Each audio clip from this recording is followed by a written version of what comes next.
ನಮಸ್ಕಾರ, ಸುಸ್ವಾಗತ.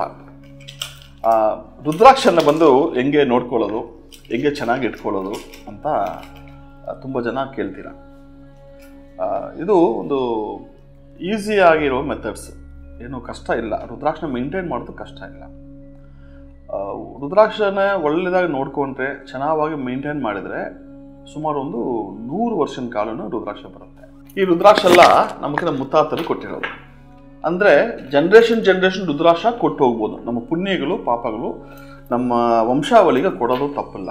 ಅದು ರುದ್ರಾಕ್ಷ ಉಪನಿಷದಲ್ಲಿನೂ ಬರೆದಿದೆ. ಸೊ ಈಗ ರುದ್ರಾಕ್ಷನ ಹೆಂಗೆ ನೋಡ್ಕೊಳ್ಳೋದು, ಅಷ್ಟು ಲೈಫ್ ನಾವು ಮೇಂಟೈನ್ ಮಾಡಬೇಕಾದ್ರೆ ಹೆಂಗೆ ನೋಡ್ಕೊಳ್ಳೋದು ರುದ್ರಾಕ್ಷ?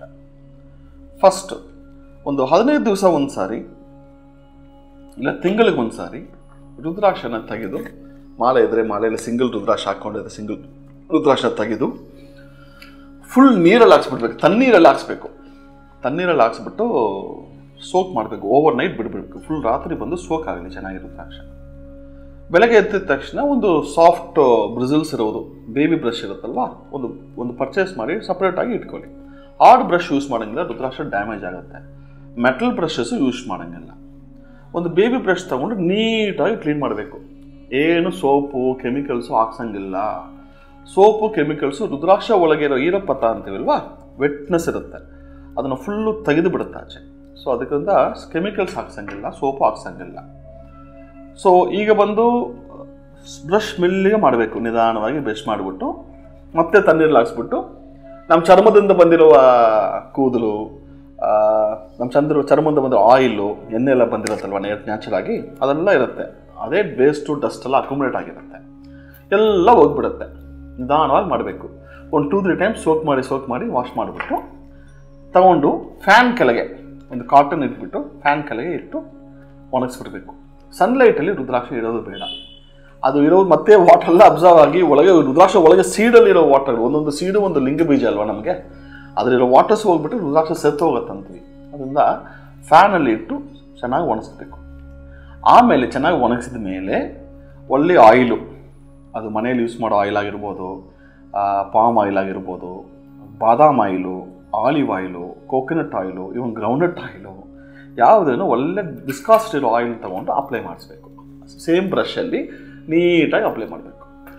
ಕೆಲವರು ಫುಲ್ ಸೋಕು ಮಾಡ್ತಾರೆ. ಒಂದು ರುದ್ರಾಕ್ಷರು ಸೋಕ್ ಮಾಡ್ಬೋದು, ಬಟ್ ಏನಾಗುತ್ತೆ, ಆ ದಾರದಲ್ಲಿ ಕೊಟ್ಟಿರ್ತೀವಲ್ವಾ, ಆ ದಾರದಲ್ಲೂ ಇದಾಗಿಬಿಡುತ್ತೆ. ಆಮೇಲೆ ಫುಲ್ಲು ಬಟ್ಟೆ ಎಲ್ಲ ನಿಮಗೆ ಒಂದು 3-4 ಡೇಸ್ ಬಟ್ಟೆಲೆಲ್ಲ ಆಯಿಲ್ ಬರ್ತಾ ಇರುತ್ತೆ. ಅದರಿಂದ ನೀಟಾಗಿ ಬ್ರಷ್ ಮಾಡಬೇಕು ಅಷ್ಟೇ. ಒಂದು 3-4 ಸಾರಿ ಬ್ರಷ್ ಮಾಡುವಾಗ ರುದ್ರಾಕ್ಷನ ಮೇಲೆ ಏನಾಗುತ್ತೆ ಅಂದರೆ, ಅದು ಒಳಗಿರೋ ಆಯಿಲ್ಸ್ ಎಲ್ಲ ಒಳಗೆ ಹೋಗುತ್ತೆ. ರುದ್ರಾಕ್ಷ ಒಳಗೆ ಆಯಿಲ್ ಅಬ್ಸರ್ವ್ ಆಗುತ್ತೆ. ಆ ಪೋರ್ಸ್ ಇರುತ್ತೆ ರುದ್ರಾಕ್ಷದಲ್ಲಿ, ಚಿಕ್ಕ ಹೋಲ್ಸ್ ಇರುತ್ತೆ, ಒಳಗೆ ಫುಲ್ಲು ಆಯಿಲ್ ಹೋಗುತ್ತೆ. ಸ್ವಲ್ಪ ತುಪ್ಪನ ಅವಾಯ್ಡ್ ಮಾಡೋಕ್ಕೆ ಹೇಳ್ತೀವಿ ನಾವು. ರೀಸನ್ನು, ತುಪ್ಪದಿಂದ ಸ್ವಲ್ಪ ಸ್ಮೆಲ್ ಬರೋಕ್ಕೆ ಶುರುವಾಗುತ್ತೆ. ಇನಿಷಿಯಲ್ ಫಸ್ಟ್ ಟೈಮ್ ಮಾಡುವಾಗ ತುಪ್ಪದಿಂದ ಮಾಡಿದ್ರೆ ಲೈಫ್ ಚೆನ್ನಾಗಿ ಬರುತ್ತೆ ರುದ್ರಾಕ್ಷಕ್ಕೆ.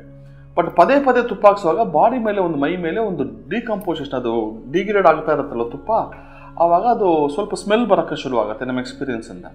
ಓಕೆ, ಅಂದರೆ ಸ್ವಲ್ಪ ತುಪ್ಪನ ಯೂಸ್ ಮಾಡೋದು ಸ್ವಲ್ಪ ಅವಾಯ್ಡ್ ಮಾಡಿ. ತುಂಬ ಜನ ಅಡ್ವೈಸ್ ಮಾಡ್ತಾರೆ ತುಪ್ಪದಲ್ಲಿ ಇಡಬೇಕು ಓವರ್ ನೈಟ್, ಅದೆಲ್ಲ ಅವಶ್ಯ ಇಲ್ಲ. ಅದೆಲ್ಲ ಫಸ್ಟ್ ಟೈಮ್ ಕಂಡೀಷನ್ ಮಾಡೋಕ್ಕೆ, ಜಪ ಮಾಡೋಕ್ಕೋಸ್ಕರ.